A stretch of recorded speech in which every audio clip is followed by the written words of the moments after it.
key to any good ham station is the antenna. I fell into the same hole that everybody else does when they got started. I thought the radio was the key to the whole thing, but you can get by with a pretty basic radio, but that is what's going to make the long distance contacts and the clear signals. So what I decided to do was, I saw a thing on YouTube where they had this really cool device where they could take a tower, I don't know how tall it was, probably 30-40 feet. It was one of those collapsible jobs, and they put it on a trailer and they could haul it around. So you got kind of a portable antenna station. And I got to thinking, that's a pretty good idea. And not only for field day type operations or emergency type operations, but if new hams that are getting into the sport had a means of seeing what difference a good antenna makes, then maybe they'd be more encouraged to start there instead of with the radios and amplifiers and all that kind of thing. Plus, a lot of guys don't have the room to put up something like this, or restrictions or whatever. But this way, maybe we can build something for the club that'll give everybody access to a good antenna. They can play with it and then design their own or hang their own home-built antennas from the tower and see how they do. So let's move on, get past all that, and I'll show you what we got going here. Now, this particular installation here is quite involved, especially up here on this mountain where it's solid rock. I had to pour a concrete foundation for it, and you'll notice how cleverly I camouflage the whole thing, even with the sky there. And at the top of this thing is what they call a hex beam antenna. Kind of looks like an upside down umbrella, and basically what it is a wire dipole antenna that's just kind of wrapped around in a circle or a hex with one element of it that makes it directional, and that works pretty good.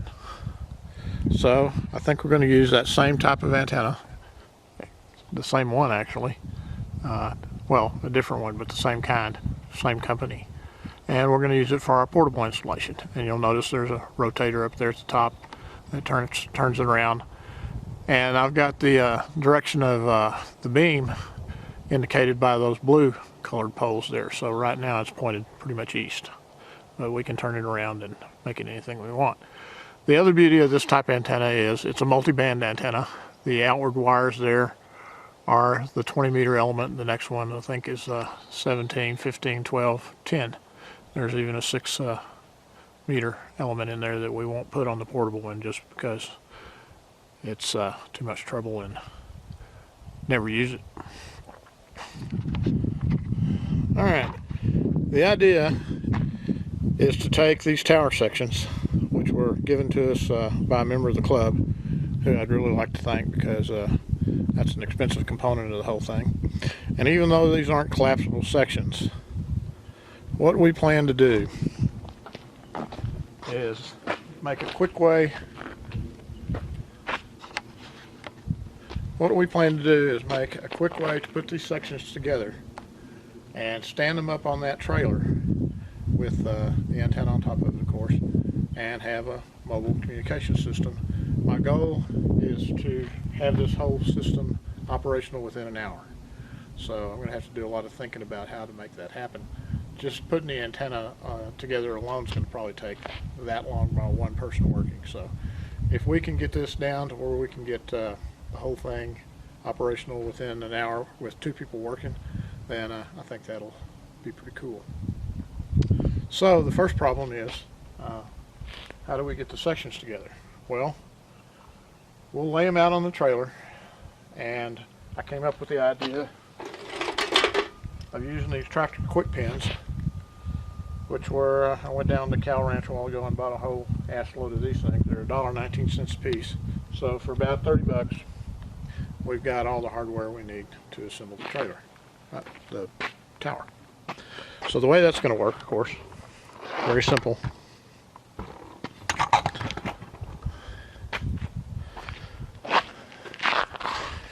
We'll just take these little tractor pins, shove the tower sections together, and clip them in there. We could use bolts, of course, but that would involve wrenches and washers and power drivers or whatever to get that in there. This way, the thing will go together pretty quick. May need a center punch to get them in and out a little bit, a hammer, whatever, but I think it's going to work. We'll see. I bought this ammo can here to hold all our tower hardware. Got a couple of snaps, a couple of pulleys that we'll use to put at the top of the tower in case somebody wants to hoist a dipole up there with little effort. So we'll keep all the hardware in our little ammo can, which is waterproof, and keep everything from rusting. We'll have another can for the tools. Alright, there's our tool can. Usual stuff, pliers, wrenches, wire cutters, whatever we need to assemble this thing. And we'll keep all this equipment bolted onto the trailer so that we'll have everything we need whenever we deploy in an emergency or field day or whatever it is. We may have an additional can or cans with the antenna parts in it so we can keep those all together. Alright. Okay, now the question begs to be asked, disregard the shaking of my hand here, I got a medical condition that causes that. I'm going to do something about that next month. But the question begs to be asked, Dagley, how are you going to get this 30-foot tower raised? Well, this is not the trailer we're going to use, but we'll use it as a proof of concept deal here just to kind of give you an idea of what we've got planned. We're going to mount this wedge that I bought, it's about $100, to the front of the car hauler somewhere. The antenna is going to be bolted on a plate, probably just forward of the axle or somewhere around there on the trailer. We'll use one of these sections that we're not going to use for the tower part that we got left over here. When we get a couple of sections put together, we'll figure out a way to rest the mechanism on this section of unused tower here, or maybe build another piece to actually hold it. It doesn't have to be that tall at that point. So that the end of our antenna, or the end of our tower, is about 6-7 feet above the ground, because that's what we're going to need in order to make those spreaders clear at the end. And we're going to have to have a ladder to make that work. And we'll put that on the trailer somewhere. So after we get it all put together with the pins, grab it. Then we'll have another mast that I don't have built yet here in the front of the trailer that'll just slip in. We'll have a pulley on that goes down to about the midpoint of our tower, and hopefully that'll be enough angle there to give us some purchase on that winch. Now it's a 3,500 pound winch, 4,500 pound winch, and we'll have a battery, of course, on the trailer that we'll also use to power the radio. And the idea is that once we get the sections bolted together, the antenna on top of the tower, then we'll push a button, this winch will engage and slowly lift the thing up to vertical. At which point we'll have a bolt or a quick pin that'll go in a hole and stop it from going either way. Now, I know the next question you're going to ask is, well, how are you going to stabilize this thing? That's a lot of force up there at the top of that tower. If the wind's blowing, pushing on this trailer. Well, we'll have ropes, either at the top or halfway down, that'll come out as guy wires, and we'll just pound stakes in the ground and tie it off. Now remember, this is a temporary deal. So, the trick is going to be, the devil is always in the details, getting this winch positioned correctly so that it's got going through the pulleys correctly, so it's, when it goes from side to side, it's not pulling the cable off the pulleys or the ropes, whatever we put on it, and making sure nobody gets killed. Each one of these sections of tower weighs about, I don't know, 20 pounds maybe. I can easily pick it up with one hand. Need to do some more painting on this section here, it looks like. But the antenna, I believe, weighs 25 pounds maybe. I'll have to look up the specs. Each one of these sections is 20 pounds. Use 4 sections. That's 80 pounds. So we're looking at a little over 100 pounds for the whole mechanism. Of course, when you get it leaned over like that, then a lot more force on it. So that brings us to the next point.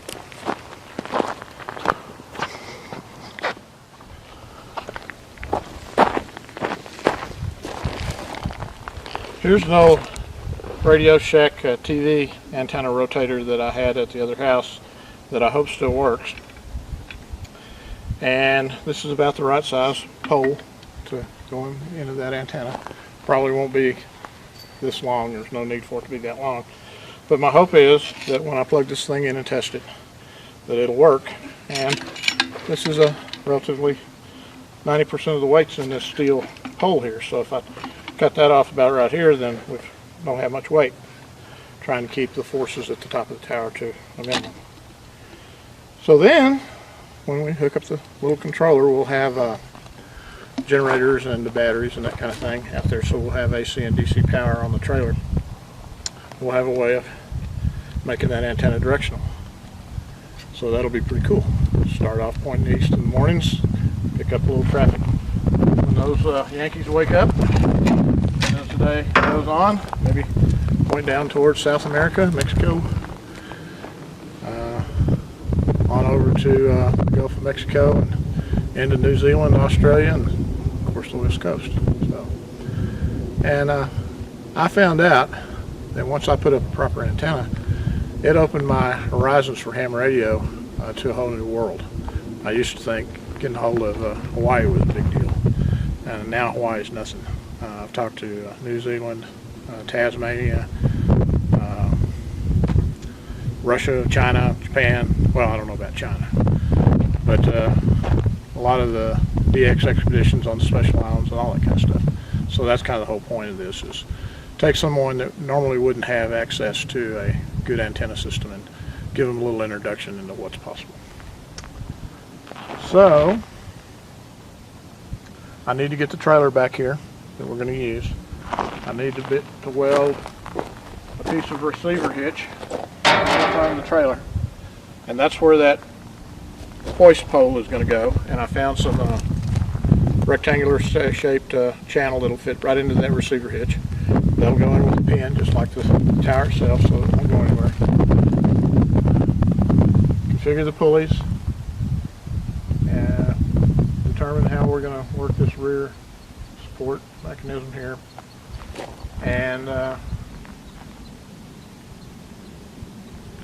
test it all out, see if it works. Now, I'm pretty lucky up here on the mountain, and I think the reason my antenna system works so well is because I've got descending terrain in 3 directions. You can't really see that direction because the house is in the way, but it drops off a couple hundred feet over there. So as I look around my hill here, and I'm not sure if that's how this works, but I'm thinking, since my antenna is on top of this hill, that even though it's only 50 feet tall, then the signals coming out of that antenna are going down, way down in here into the valley, making it appear as though that antenna is 300 feet tall. And that's the beauty of our portable system here, of course, is we can move it. We'll probably do our initial test over at the ranch where it's kind of flat, just because that's convenient, and we've got access to tools and everything else we need over there. But I hope that if people use this system, we'll get it out there, maybe on top of the Mogollon Rim, Greens Peak, wherever. As long as you got a truck to pull the trailer, it'll get up the mountain. Possibilities are pretty much endless on that. And maybe we'll test and see if my theory is correct, that having it on top of the hill So, the problem with ham radio, aside from it being kind of a geeky hobby, is that a lot of people that are involved in it are a little bit older. They don't, they're not in a situation where they can climb these things. I'm certainly not. I'm not going to the top of that damn thing. And they have to have a lot of the stuff done by younger guys that can climb towers, that can operate equipment that'll lift those things up there. So the idea here is that we'll have something that anybody can use with a little help, can be set up within an hour, and provide hopefully good results. Alright, here's the radio that I plan to use for field day. It's Nikon 7200. The reason I chose this radio is because it's not that heavy, easily transportable. A little bit too big for a mobile rig, possibly, but anyway, very simple to operate. Not a lot of whistles and bells on this thing, but it does have some good internal features like noise blanking and that kind of thing. And as you can hear, we've got it plugged into a simple little dipole up about 25 feet.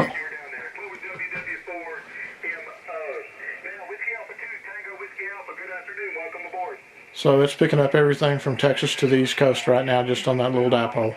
And with the hex beam, I'm sure it'll do much better.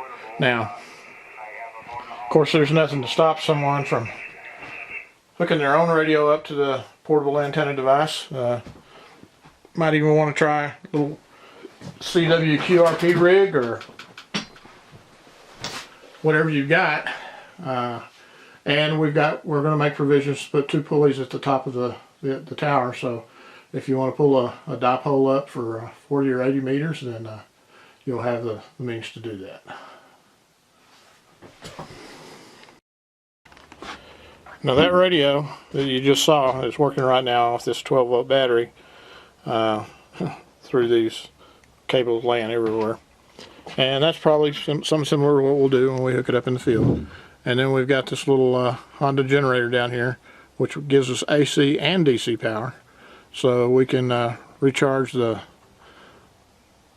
12-volt battery and run rotators and whatever else we need to with AC power. So, and that's a pretty quiet little mechanism there. I don't have it on right now, but I've actually got 2 of those, so we've got plenty of power. Now we might eventually want to hook up a dedicated power supply and run it off that. We'll have to see how well this recharges the 12-volt battery. But anyway, using all these components, I think we can come up with something that hopefully will work.